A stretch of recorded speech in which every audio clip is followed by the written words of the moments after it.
انتوا عارفين ان كل اللي بيحبوا القطط مضحوك عليهم؟ القطط مش كيوت ولا لطيفة، دي كائنات متسلطة بتستعبد اصحابها حرفيا. انت فاكر نفسك بتربي قطة؟ ده هي اللي بتربيك وبتخليك تجري وراها زي العبد، وهي اصلا ممكن تكون بتخطط ضدك وانت نايم. هقولك حاجات اغرب من الخيال عن القطط، بس استنى لاخر الفيديو وانت تفهم. القطة بتسمع دقات قلبك وصوت نفسك، وتقدر تعرف حالتك النفسية من غير ما تتكلم. تخيل كائن صغير كده فاهم مودك أكتر من أي إنسان حواليك. في قطط بتنام بعين واحدة، عين نايمة والتانية مراقباك. القطط بتشوف في الضلمة أفضل من الإنسان ب7 مرات، بس الأغرب إنهم ساعات بيشوفوا حاجات إحنا ما بنشوفهاش أصلا. وفي بعض الحالات القطط بتشم مرض صاحبها قبل ما يبان عليه، وفي قصص كتير عن قطط أنقذت أصحابها من أزمات قلبية أو نوبات قبل ما تحصل. فالقطط مش مجرد حيوان أليف بيقعد ينونو، دول عالم غامض مليان أسرار أغرب من الخيال. ولسه فاكر نفسك أنت اللي بتتحكم فيها ولا هي اللي بتتحكم فيك؟ وفي الآخر مهما كانت القطط غامضة ومليانة أسرار، هتفضل الكائن اللي يعرف يسرق قلبك بنظرة ويخلي البيت فيه روح ودفى. يمكن هم متكبرين شوية، بس من غيرهم حياتنا هتكون ناقصة حاجات كتير. قولولي في الكومنتات إيه أغرب عادة شفتها في قطتك،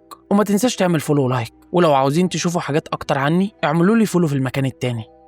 أشوفكم الفيديو الجاي.